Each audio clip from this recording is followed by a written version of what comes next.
Welcome to Behind the Paranormal with Paul and Ben Eno.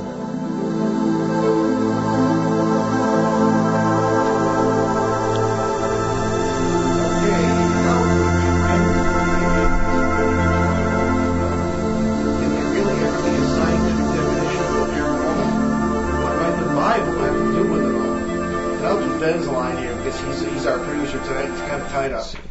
Anyway, as Ben would say, welcome to the 319th edition of Behind the Paranormal with Paul and Ben Eno. I'm Ben. I'm not Ben. I'm Paul. And those questions came from me. Ben, of course, being my son, my partner in the paranormal, a person of whom I am very proud. Before we welcome our very interesting guest, however, it's time, of course, for our weekly contest. Last week's question was, what writer who lived from 1842 to 1910 was one of the first American paranormal researchers? Well, Hector Rodriguez from Miami, Florida, got the correct answer, and the great American psychologist, that answer was, of course, the great American psychologist and philosopher William James. Now, everyone's been complaining lately that the questions have been a little bit too hard, so this one for this week is a little bit easier, I hope.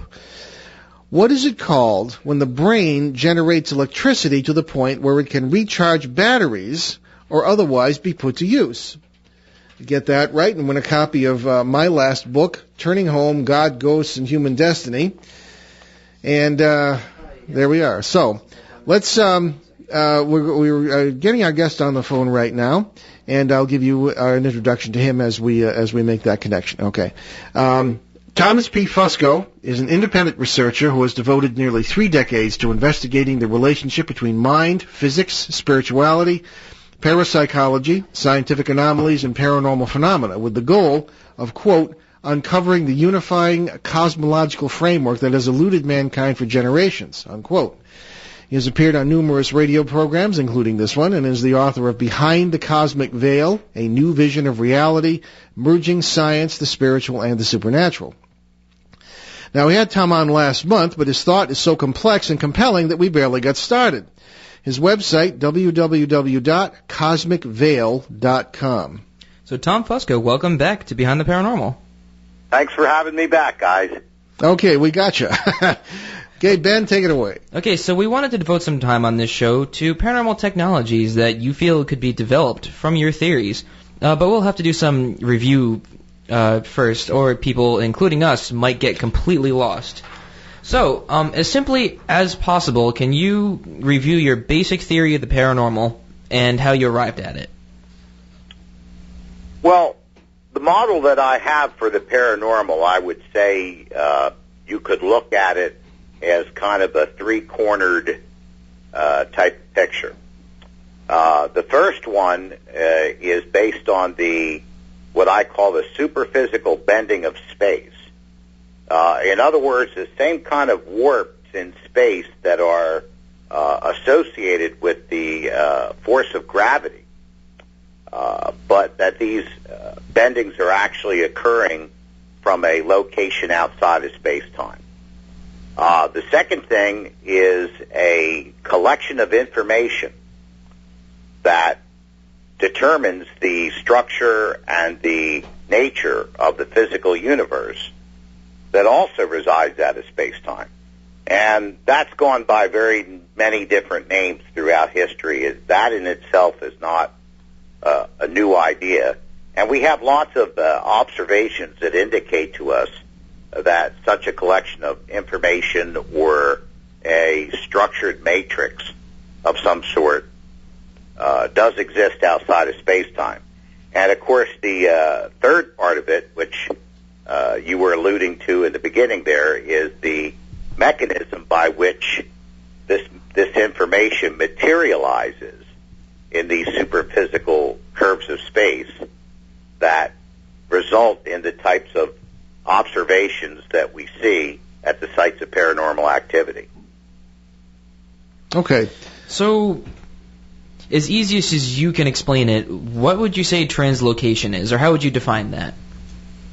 Translocation is a term that I came up with as part of a new classification system for the paranormal that would kind of put away some of the old archaic terminologies and bring in things that were a bit more relevant and help crystallize in our minds what's actually going on. Translocation is the movement or the deflection or the displacement of anything physical, that is matter or energy, by a source, by a cause that originates from outside of space-time. And so we have like a very obvious one that we would think of in levitation or telekinesis, the kind of mind over matter type of thing. But we also find when we look at it that way that things like disembodied voices, strange footsteps where there's nobody making them, and even apparitions all fall under the idea of a translocational phenomenon. Okay. Have you actually tested any of this in the field? Like by actually going out and investigating phenomena and applying these theories to it? Well, myself personally, no.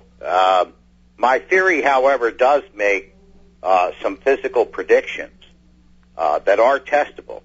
I have one organization that's working on developing a certain piece of equipment that we've come up with that would certainly test the idea of the bending of space by measuring fluctuations in the gravitational field. But there's also a researcher out there, David Roundtree. Yeah, I've heard of David, yeah. Yes, I'm actually supposed to be talking to him Wednesday in an interview. From what I've been led to understand, he's conducted a couple of very interesting experiments that, without realizing it, actually confirms aspects of my theory, because my theory would make the kind of predictions that are yielding the results that he's getting. Okay. It is difficult to walk into a case, though, and one can prove almost anything depending on one's interpretation. However, let me give you some examples of things that have happened to me in my research. And, of course, I would never dare do what you've done, and that's write a scholarly book, okay? My books are more, well, except for the last one. The last one is more philosophy, but that's what my advanced degree is in, philosophy, so I felt competent to do that. Sort of a philosophy of the paranormal. But before that, I wrote what I guess could be called memoirs. And I guess after 42 years of doing this, you can write memoirs. And but you have a lot more courage than I have, because you have laid out, and rather brilliantly, I must say, theories and reasons for why you believe what you believe. I don't agree with all of them, but that's how it goes. But let me give you a few examples of things that have happened to me or to Ben and me, and to see what your particular interpretation would be in line with your thought. Okay, that sounds good. Okay. November 1974, famous case, very well known. I always talk about it. I was working with Ed and Lorraine Warren, who are of, various, somewhat controversial people, but I was in the seminary at the time studying for the priesthood, and we were assuming we were dealing with a case where a house was in need of exorcism. It was a poltergeist case, okay? Now, obviously today I have very different ideas, in some cases anyway, on this matter, but I stood in a kitchen with several police officers and firefighters from the city of Bridgeport, Connecticut, and watched a refrigerator lift off the floor, turn itself around, and put itself back down on the floor again. One of many, many things that occurred. In the world of translocation and the thought of Tom Fusco, what was I looking at? Well, here's what makes that kind of a event paranormal. And you know, in my book, one of the things that I try to establish is a scientifically reasonable definition for what's paranormal. Oh, yes, and you personally, I would never do that because I think it's a waste of time. But you do it rather. If anybody's done it well, I think you have. But go ahead. Well, we certainly, in order to try to reason through any kind of a collection of data to understand a pattern, we have to have a framework from which to start. We have to have a good, solid reference point. Well, do we? I mean, what do we know? We know nothing. Anyway, what about the refrigerator? We'll get into this. Well, that's what I'm trying to get to. Okay. All right. What makes that particular event paranormal is the fact that there is no mechanism, either physical or energetic, at present in that location that would be able to generate the energy and focus it in such a way that would cause that refrigerator to do what you're describing. The mechanics for that, the actual device for it, so to speak, simply isn't present in the room. And so according to my model, these types of things are affected by the manipulation of the space that surrounds them. And that manipulation is done from outside of space-time. I'll give you an example. Let's imagine that we have a fabric made of rubber, flexible rubber, and let's say we stretch it across a frame. So when we're looking at it from above, all we see is the featureless fabric of space-time. That's what that would represent. We can't see what's going on behind that or underneath of that rubber membrane. Now let's take a large object like a baseball and place it on that membrane. That baseball is going to sink into it and create a pocket, a divot around it in that rubber membrane. This is Einstein's model of space-time in the presence of mass, that we know that it's curved in the presence of all mass. So let's say we were going to try to move it in a quote-unquote normal way as opposed to a paranormal way. So we could see, let's say, for example, if we took a feather and tried to push it with a feather, there's not enough rigidity in that feather to move it. We would need something more substantial than that. So let's say we take a stick in our hand and we push the ball, and it rolls across this rubber membrane, and the bending of space follows it that surrounds that ball. This would be normal, but we could see, we could measure, we could observe, we could detect the physical mechanism of the hand and the stick and the energy that's being generated by that physical mechanism that can be directed at that ball to move it in a very specific way and in a specific direction. Now, in the paranormal movement, translocation, we would see that ball move by itself without any mechanism pushing it. And we wouldn't be able to detect any kind of a mechanism that would be pushing it. So what I ask people to imagine is this. Imagine on the other side of that fabric where you can't see that there is a super-physical structure on top of the physical that's at work behind that. And let's say, for example, there was some sort of an invisible, unseen hand that was actually able to pull, to grab a little piece of that rubber, pinch it in front of the ball, and pull it down, and create this divot, this pocket in space, where there's no adjacent physical mass. The same thing that we see when we see all this gravitational lensing out in the universe, and there's 90% more of it than there is physical mass adjacent to it to have caused it. And so as that's pulling down, what we would see on the outside, or on our side, we would suddenly see the ball move ahead and go into that depression without any physical force applied on our side. And that's kind of a good conceptual representation of what paranormal translocation is. So who lifted the 300-pound refrigerator from outside space-time? Well, when you're talking about who done it, as you know from speaking with me before, I call that part of the criminology part. Exactly, that's right, yeah. Yeah, I try not to get into saying who done it. My job as the forensist is to tell the criminologist this is the physics of what's going on. How done it? You need to, how it was done. Yeah. It's just like the thing, if it was a murder victim and somebody got shot in the head with a gun, you could find the perpetrator, you could find the motivation, you could place that person right at that crime scene. But just finding the perpetrator doesn't tell you how he put a hole in somebody's head. You have to also understand the weapon, the gun that was used. And that's the thing that's been lacking in the paranormal field. Okay. All right. I see where you're going here. All right. 1971. I'm standing in the woods of northeast Connecticut with 6 other students and an expert in photography. And all of a sudden we turn around and we hear coming toward us, an ox cart, or something that sounds like an ox cart. The thing gets closer and closer and closer. You can hear the hoof beats, you can hear the wooden wheels, you can even hear a guy yelling and a whip cracking. The thing goes right by us about 20 feet away. We can't see it.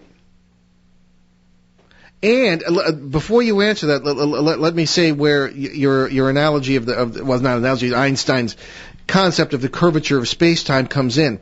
Because that's all I could think of when I would run toward things like this that you'd hear during cases, and you'd run to where you hear them, and they're just over there. You run over there, and they're just over here. And all I could think of was the curvature of, space-time, as you say. So, okay, I suppose you're standing there with us, listening to this invisible guy go by. What's happening? Well, again, this is where this translocational idea in my work helps us get a little bit of a better handle on it. Because we normally think, from a term translocation, we would think about the refrigerator or a book flying across the room or pots and pans rattling by themselves. But sometimes what we don't see is that the physical air molecules, this is the actual medium that carries air waves or sound waves through the air, is also a physical object. So by the same token, whatever mechanism lifts the refrigerator off the floor also is pushing the air molecules in such a way to create vibrations in them, and the frequency of amplitude of which would result in your particular instance on the sound of this carriage. Now, the very specific types of waves that would cause this specific sound would be a result of the kind of information from which that carriage and the event was comprised of. That information is partially materializing within a depression within space. And that edge of space-time is actually working like a diaphragm. It vibrates, it oscillates according to the information that's materializing in it. It vibrates the air around it, and it almost acts like in a case of disembodied voices, the fabric of space itself is acting like a set of vocal cords. And then it moves the air, it hits your ears, you hear the sound. It's there. That sound is real and it's physical, but it just doesn't have any local physical cause. Well, how come the sound wouldn't record on recording devices? That I couldn't answer to you. Okay. That I couldn't tell you. Honest answer. Okay. All right. Yeah, there are certain circumstances that would be specific to that particular event, so to speak. I'm sure that if it was broken down, that we would certainly be able to understand it. If it was an electromagnetic type of a reaction, so to speak, an electromagnetic type of effect, it's possible it could be happening at a frequency and amplitude that could affect the inner ear, but maybe not a microphone. Yeah. I can't answer that without knowing more details. All right. Yeah, I can see where you really need to get out in the field, and whatever work you can do with anybody would be helpful. In general, Tom, and again, meaning no disrespect to your work, I mean, what makes you think science, as it stands with us today, is good enough to even begin to explain some of these things? Oh, I think that the scientific method is absolutely essential. You got to be kidding. Yeah, and sometimes people don't distinguish between science itself and scientists. You know, there's a difference between the agenda of science as a discipline and the agenda of scientists as human beings. But from a pure scientific point of view, the universe is a place of order. And we have come up with a philosophy, a type of system, by which we can dissect certain aspects of that physical order. The problem that science is missing right now is the correct paradigm.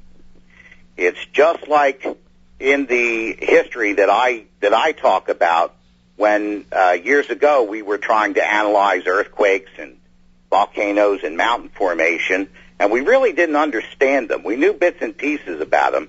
Then someone came up with the idea, the paradigm of continental drift and plate tectonics. And the second that paradigm was understood, even a 6-year-old now can understand the relationship between earthquakes, volcanoes, and mountain formation. All right. So what does that have to do with the paranormal? Well, because... Oh, I see his point, Ben. Yeah, one of the problems is that they are looking at it from the wrong paradigm. Physics has taken an approach that the whole universe has a materialistic explanation and that it's self-explanatory.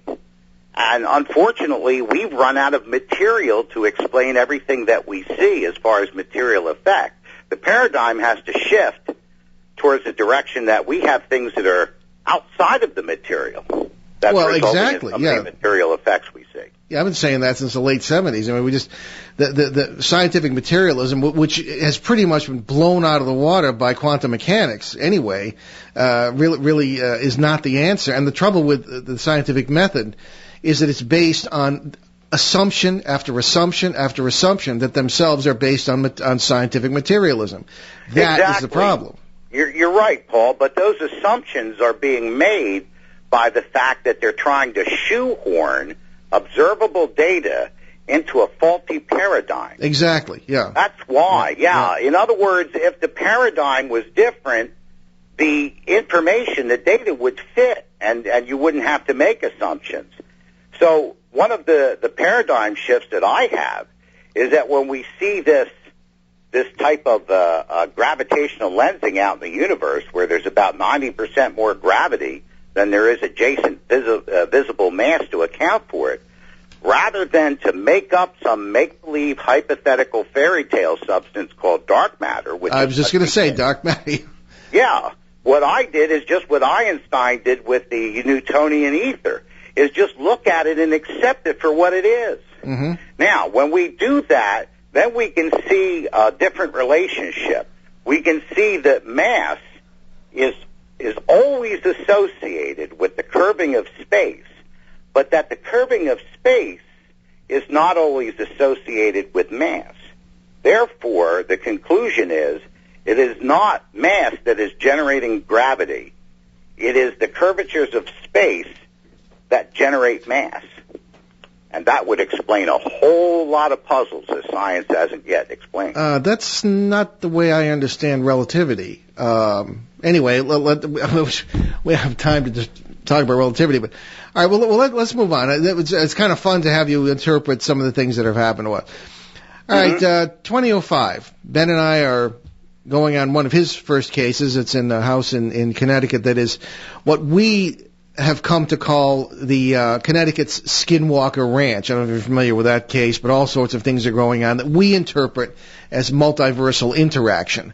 And we'll get into that in a minute. But in this house in Connecticut, people sit in the living room on one particular day and they see a pair of legs, walking legs, hanging from the ceiling as if somebody else is walking along a surface that did not exist in our world but existed somewhere or somewhen else, and this being one of many, many kinds of things that have occurred in this house.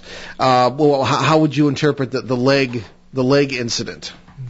Well, just as David Bohm said, one of the greatest physicists of the 20th century, that everything that we see in physical reality is what he called explicate order that arose from what he called an implicate order. And that implicate order was that body of information that I was talking about earlier. Now, your entire body, everything around you, the set of legs that you're talking about, comprises of information. So all we would need to do is have a mechanism by which that specific information can become at least partially materialized, sufficiently to deflect photons of light so that they can deflect those photons in your eyes and you could see it. That's all you would need to explain how such a thing could be. All right. Well, we've already talked about how a large object can be affected. Here's a question that you yourself suggested. How come electronic voice phenomena, or EVPs as they're known, are sometimes heard while they're being recorded and sometimes not, just as we were talking about earlier with that ox cart driver, or whatever it was? Right. If we can picture that the fabric of space can act almost like a diaphragm, like a set of vocal cords in a way, or a speaker in another way, there's two things that we would expect that surface, that oscillating, vibrating surface, to be able to do. One of the things it's going to do is to agitate the air molecules around it to the frequency of the amplitude of the particular sound, so that we actually hear those waves in our ears or recorded on a microphone. But the other thing that the bending of space would do, Paul, is to create an electromagnetic field. And so with that electromagnetic field, if it was also oscillating according to that same frequency and amplitude, you would have that electromagnetic field directly being inducted on the copper coils that are connected to the diaphragm of the recorder. And therefore, the voice wouldn't be being recorded by the diaphragm of the microphone, but by the coils that are connected to the microphone. And just like any type of a radio transmission, it would actually translate it into understandable voices without anybody actually hearing it in the room. Well, that's interesting. So you're saying that no vocal cords would be required to produce the original voice? Correct. All it would need to do is a vibrating section of space-time that would be oscillating according to the kind of information that was materializing within it. Okay. That's the first time I've ever heard anyone explain that in any sort of way that might actually make sense. Well, this is what's so exciting, Paul, because David Roundtree did the experiment. He's demonstrated this. He's had a recorder inside of a jar that had a vacuum in it so no sound could get to it, and recorded EVPs. He's removed the diaphragm from the microphones and recorded EVPs. And he just doesn't simply know the significance of what he has found. Okay, well, on that note, we're going to take a break. You're listening to Behind the Paranormal with Paul and Ben Eno, our Monday Drive Time edition on WOON 1240 AM and ONWorldwide.com. Stay with us.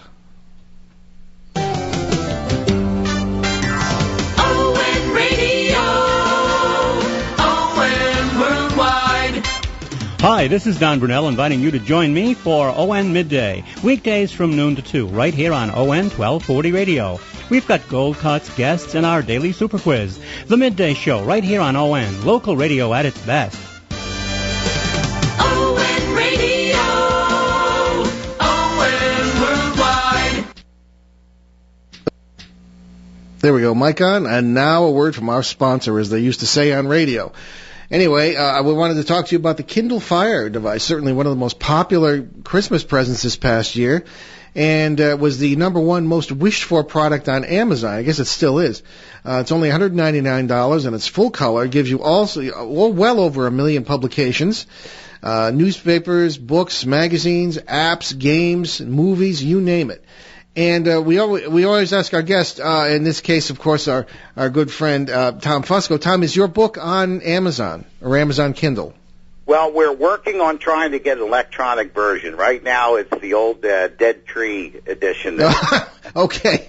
Very good. Well, they're the same thing with my books, although my books, 4 of mine are on Kindle Fire. Check them out. Certainly, Rhode Island, A Genial History, for those of you who have no interest in the paranormal, or are interested in history as well. Turning Home, God, Ghosts, and Human Destiny, Footsteps in the Attic, Faces at the Window, all on Amazon Kindle Fire. And also on the old Amazon Kindle as well. I didn't say old because it's a little bit cheaper if you don't want to go with all the apps and things. But check it out anyway, Staples and at Amazon.com. Amazon Kindle Fire and Amazon Kindle. Check it out. Okay, we're going to come back now with our fascinating guest, Tom Fusco. And Tom, we're, Beyond the Cosmic Veil is the book. And Tom, let's continue our conversation, okay? Yes. All right. Now, we were suggesting interpretations from your point of view of some of our experiences over the years.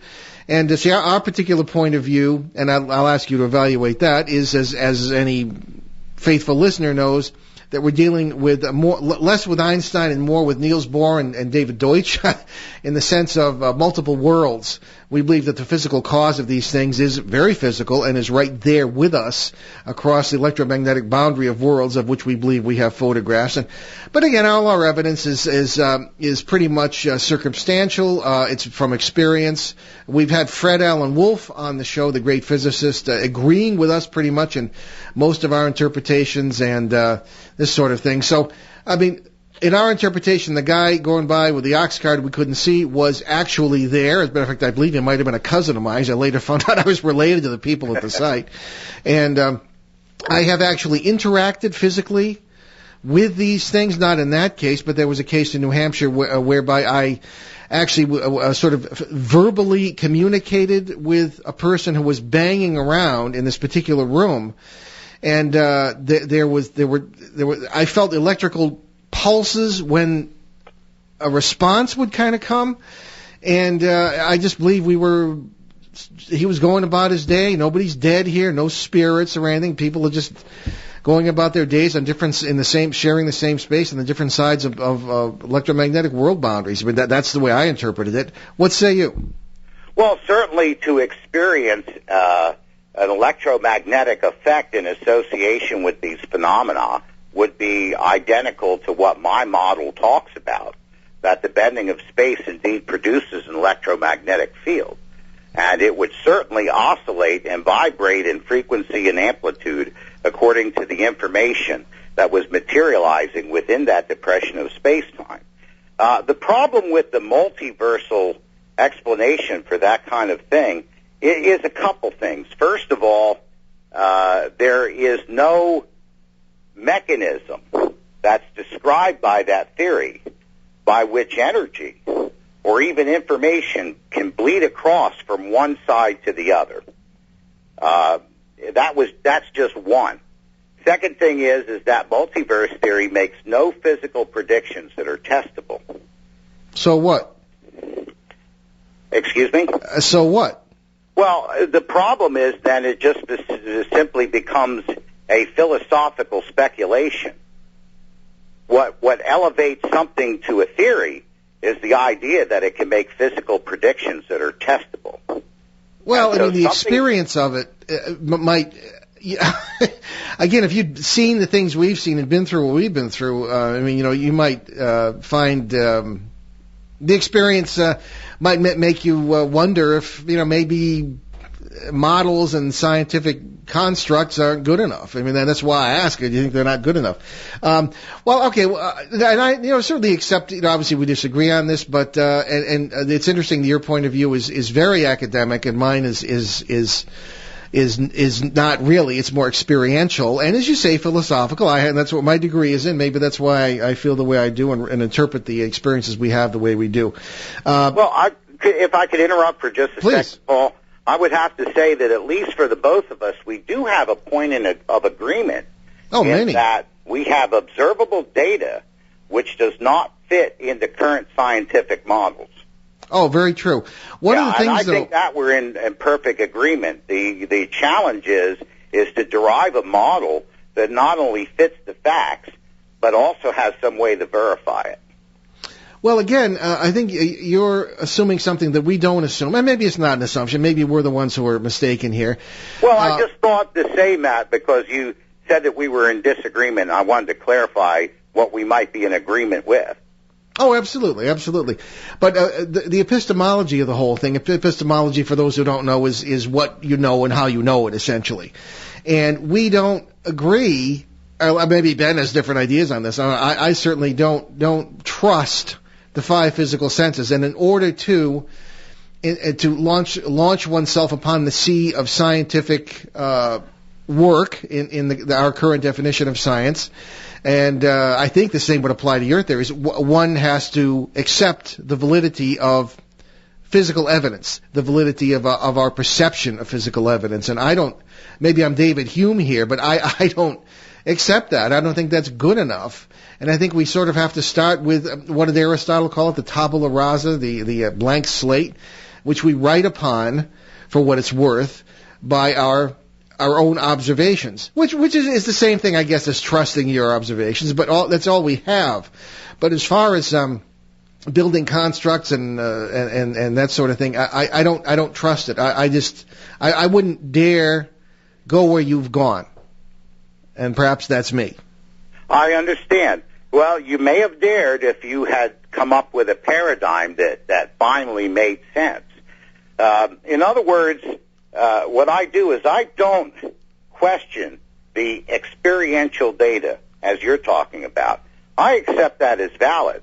But the problem is to make sense of it. For many, many, many, many centuries, millennia, people have walked out in the outdoors and have felt the wind against their faces, saw the wind going through the trees, all these types of things, and actually exploited the wind with sailing vessels. And yet all of that conventional theory or thinking was based on the idea that the wind blows. Now, today we know the wind doesn't blow. We know that the wind is primarily a movement of air molecules from an area of high pressure to an area of low pressure. The wind is actually pulled along. So here's something where you can have the experiential data and be completely wrong about conclusions from it. But once you find that model, bang, everything clicks, falls into place, and finally you can understand it. Well, I would be afraid that we're making it fit. Let me point out a few examples from your book here, Tom, of areas that I don't know, I kind of question your reasoning at times. Or, not your reasoning, your presentation. Okay. Okay. Here's a quote from page 135, and again, I really enjoyed the book. I had headaches after I would, because it's simply because you throw out so many ideas, and it's heavy going, I think, No one has well ever worth it. tried something quite like this before. Sure. Okay. Here's a quote. But the truth is that particles as tiny as quarks, and just as an aside, quarks are supposedly, to use that tired old cliche, the building blocks of matter. Okay. But the truth is that particles as tiny as quarks don't follow the same rules as the large solid objects assembled from them, just as the micro-universe of quantum mechanics, or I should say quantum physics, behaves quite differently than the macro-universe of relativity. Unquote. Now, that, Tom, is neither known nor agreed upon. I don't think there's anyone left who disagrees that the subatomic realm they refer to is fantasy land. But the big disagreement is about how or if this realm echoes, as it were, through the realm of stars, planets, you, me, trees, butterflies, and all this business. And I was a little surprised you didn't point out that there are other points of view on that. And I think that, for example, Dr. Michio Kaku in his book Parallel Worlds might disagree with that. Dr. Fred Alan Wolf on this very show talked about how that isn't necessarily the case. David Deutsch from Oxford, the same way. And I was just a little disturbed that, I think it's dangerous to make sweeping generalizations without pointing out that there may be disagreements about them. So what say you? Well, what I would say is if I wrote a book that contained every other competing theory, no one would ever even be able to carry it to the car. Well, that's probably true, but I don't think you should. Maybe it's just, and I'm also a professional editor, so maybe I wouldn't have worded it that way, as if it's true, and it really is not accepted by everyone. I just have a problem with. I think if you're going to build a system of reasoning, I think you sort of have to admit what the limitations of the thought may be. Well, here's where I would argue it on as far as reasonable grounds. First of all, these scientists that you're talking about are still laboring under what I call the false paradigm that everything that we observe in the universe has a material explanation. And this is the roots of the multiverse concept. The fact that if we can't find the material within our own universe, we'll just dream up another universe. And then we'll borrow the material from them, from that universe, and suddenly we have the material. I find it very almost amusing that people who are spiritually oriented have been adopting this multiverse concept. The whole premise behind is to completely eliminate every possibility of anything that's spiritual. The other aspect of it is they're laboring under a false assumption that gravity is A, an attractive force, B, that it's actually a physical force, and C, it's propagated by a particle that propagates itself as a wave, the graviton and the gravity wave. Well, there is evidence for these things. There is no evidence for the existence of a graviton. That's not for gravitons, right? It's circumstantial. It's like, I suppose, as your analogy to forensics, there are times when one has to extrapolate, but I see your point. Tom. So they're laboring under the idea that there's such a thing as a graviton. For example, we've heard a lot in the last couple decades about string theory. Oh yeah. Well, that's a construct meant to. clear up the disagreements between Newtonian physics and quantum physics. Right. And what is the problem? What is the stumbling block all the time is gravity. And I'll give you an example of what I'm talking about. What most people aren't aware of in string theory, either the standard string theory of 11 dimensions or the superstring theory of 26 dimensions, they are all hinged upon the existence of a graviton. If you eliminate the graviton, which my model does, then string theory collapses. It becomes a fantasy. Well, we could debate that, but I don't know. I wanted to get into one. You used the magic word spirituality. Okay. And we agree with you 100% on that. That cannot be divorced from any discussion of this kind. However, I have a little problem with how you use the Bible. Like, everybody uses the Bible. Maybe it's my theological training. I don't know. Could you explain just briefly how you bring, if you can explain it brief, how you bring the Bible into your whole paradigm? Well, the human brain is a arena, so to speak, in which what I say superphysical information can be materialized. If we are to accept the evidence of remote viewing and telepathy, we have information that originally was connected to a physical location or originally connected to the electrochemical components of thought, and it's been separated from those physical constituents, broadcast to another mind, and then materialized in that mind.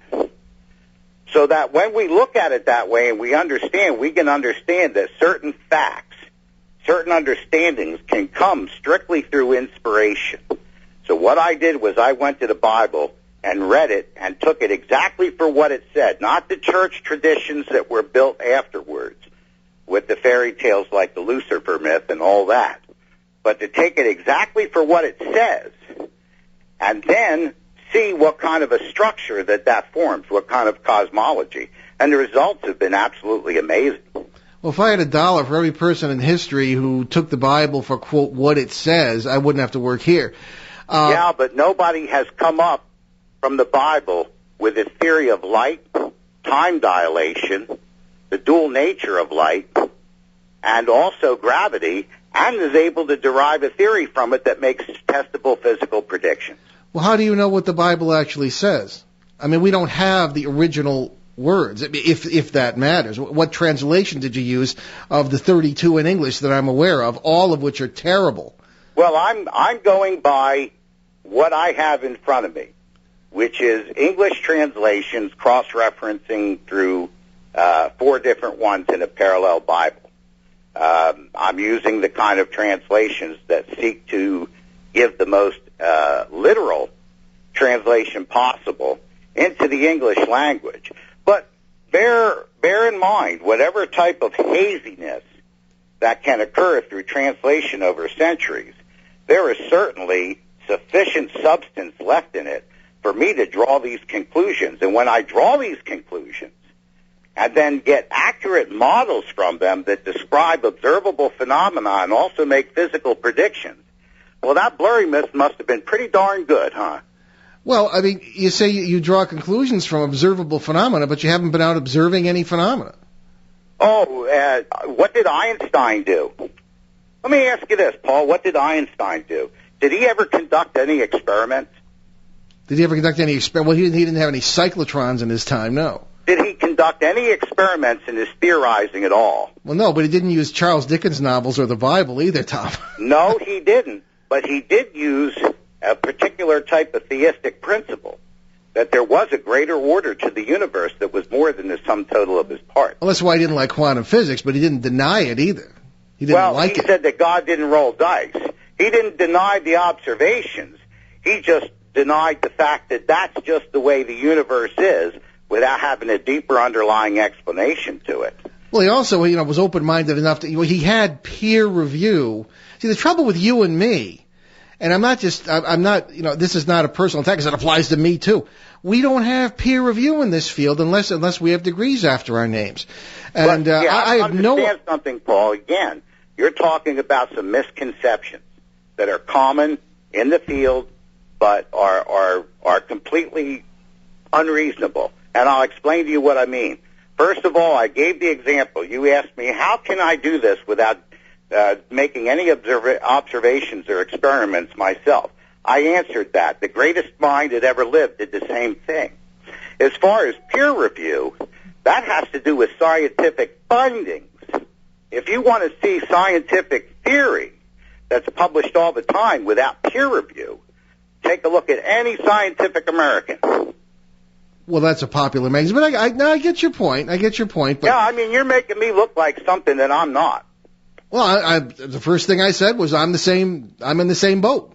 Well, I have to differ with you, Paul. I'm in a different boat than you are. Okay, well, you certainly see yourself as in a different boat. I'm not the only one. I wouldn't presume to compare myself with Einstein or my methods, but I mean that, it's up to you. Maybe you're the most brilliant guy in the paranormal. I don't know. But getting back to the Bible, Tom, I just have an issue, and it's not just you. Everybody seems to do it. They take it and they turn it into what they want it to be. And we don't even know what it says. I mean, the original translations were, we don't even know what they were. I mean, I've seen actual Bible documents with scribes writing on the side, to the previous scribe, why did you change the original? And it's a mess. It's a terrible mess. And as you say, the fuzziness may be there, but I just don't know if it's adequate for doing what you've done with it. I mean, just speaking as one who studied it.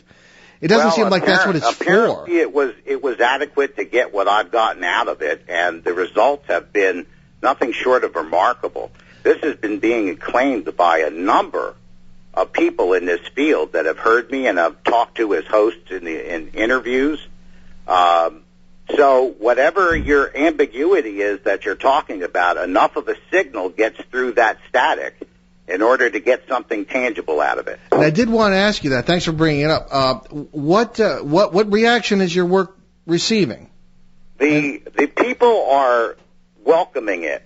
I'm getting people that are having gestalts while they're talking to me on the telephone. Suddenly, everything that they've seen in these paranormal investigations is beginning to make sense. Well, I get the same thing. Mm-hmm. Yeah, okay, go ahead. I'm sorry to interrupt. Yeah, absolutely. The difference is that, I don't know. It's starting to sound a little bit like a competition here, Paul. Well, no, I'm just trying to have an honest discussion. Okay, all right. Well, let me be honest. The ones that hate my work are the fanatically atheistic and the fanatically religious. People, neither of whom I respect either. Okay. But everyone else has been very open to it except those who are so entrenched in a model that they already believe in that this poses direct challenges to it. Well, I mean, Tom, you can't, with any sort of intellectual honesty, take every criticism as a personal attack. Oh, I don't take it as a personal attack. You asked me how people are responding to it. Oh, sure, okay. Well, what people? I mean, do you have the American Parapsychological Association praising it, or I send them stuff. They pay no attention whatsoever. I mean, who is praising the internet? Radio people who don't know anything anyway. I mean, who is praising it? Oh my! I had a scientist on the show a couple weeks ago that was extremely impressed. Excellent. I have to go back and check it out, to tell you exactly who it was. But I'd have to go back into my logs here. Mm-hmm. But, the thing is, what I've done, and again, I can't stress this enough, my theory makes physical predictions that are scientifically testable. And apparently some of those predictions have already been tested successfully. Okay, great. It also makes other predictions. Like when we look out at the outer edges of the universe, we are actually going to see a reduction in the percentage of the curvature of space to visible mass. We're also going to find out that if we can go that far back in time, we can find out that the total amount of gravity in the universe was less in earlier times than it is now. Okay. And boy, that's something that none of your metaphysical things can do. All right. Well, just before we're burning up the hour, Ben, did you have any questions? I've been monopolizing the discussion here with Tom. So. Actually, yeah, I did. I had one like forever. I just remembered it now.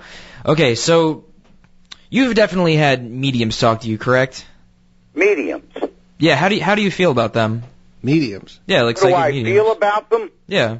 I feel that that's another terminology that carries an awful lot of baggage and is also inaccurate in most cases. My understanding of a medium is someone who sits with the living and communicates directly with someone that is dead or on the other side or whatever with them. Most of the sensitives that go into paranormal sites for investigations, in my mind, don't perform as a spiritual medium, quote unquote, or a psychic medium. Yeah, well, we have very few of those on the show because I don't really take them very seriously. Although, again, there are illustrations of various principles that might be illustrated by what they do. Anyway, Tom, I want to give you a chance to talk. Just tell us again the title of the book, the website, and where people can get the book. The title of the book is Behind the Cosmic Veil.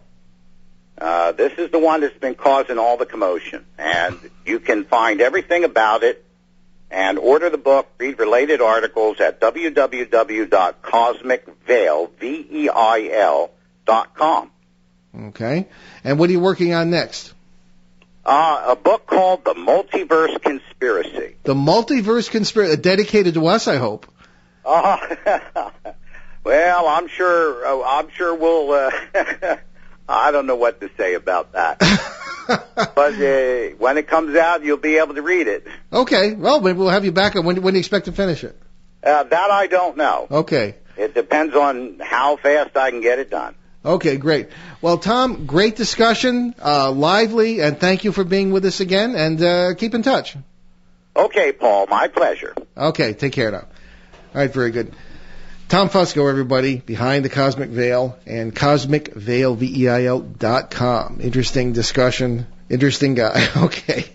All right, we're going to do, maybe we'll get time for one. Yeah, we do. Email here, okay. How many? Thank you, Mr. Producer. Ben is welcome being our producer here today. Okay, here's, a multiverse question. This is from W.B.B. or BB in... You picked the longest one out of all of them. No, it's not long at all. Oh. It's from Springfield, Illinois. And W writes... Oh, I thought it had staple in it, so I assumed it was really long. Okay, so listening to you on Coast to Coast and on your own show, and I've been fascinated by your predictions for the period from now until 2016 and after, and you insist that you have not received this information from quote-unquote spirit guides, benign aliens, or enlightened masters, but I can remember you giving specific examples of multiverse neighbors who you have received them from. Can you give any specific examples? All right. We've got some terminology problems here, I think.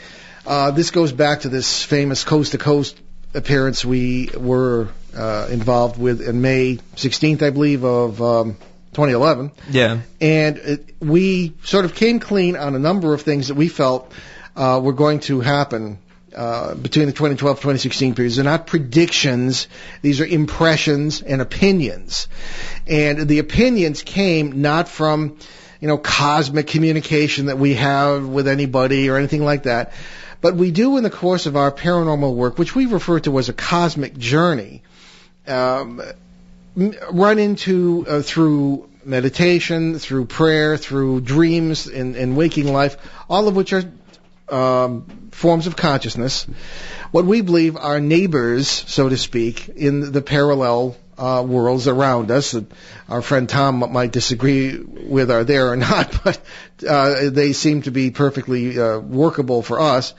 And there seems to be a concern in the multiversal neighborhood, shall we say. These are people and sometimes various forms of life that are not all that different from us in many ways. Sometimes they are. But there is a concern about the future. And this is essentially what this is talking about. I don't think we have time to give the specific examples. I guess we'll have to come back to this. Maybe it was long, right? You were right, Ben. Yeah, I told you. But essentially, we try to keep our feet on the ground. We didn't want to talk about this because I've spent 40 years trying to build a reputation for some sort of feet-on-the-ground approach to a subject where that's not all that easy to do. So we'll get more into this because there are lots of questions about it and all sorts of things like this to discuss when we have more time. Okay, well, we certainly want to thank our producer, who in this case was Ben today. And we right here on ONWorldwide.com and WON 1240 AM. And you can come back a week from tonight on February 20th when we'll welcome a man named Jerry Warner, Jerry Warner, who has the knack of befriending and photographing life forms from parallel worlds, such as the kind we're just describing. This isn't just us. People are writing to us from all over the world saying they're having the same experiences. Anyway, also on our regular CBS radio edition, Sunday, February 19th in Boston, Pittsburgh, Seattle, and Detroit, we'll welcome journalists Linda Moulton Howe and Larry Lowe for a look at these ultra-world sounds, ultra-strange sounds, I should say, that are being reported from all over the world lately. And we'll leave you with a quick quote from Albert Einstein. A man should look for what is and not for what he thinks should be. So thanks for sailing with us on our great cosmic journey, and we will see you next time. Return to this radio frequency 167 hours from now for another edition of Behind the Paranormal with Paul and Ben Eno.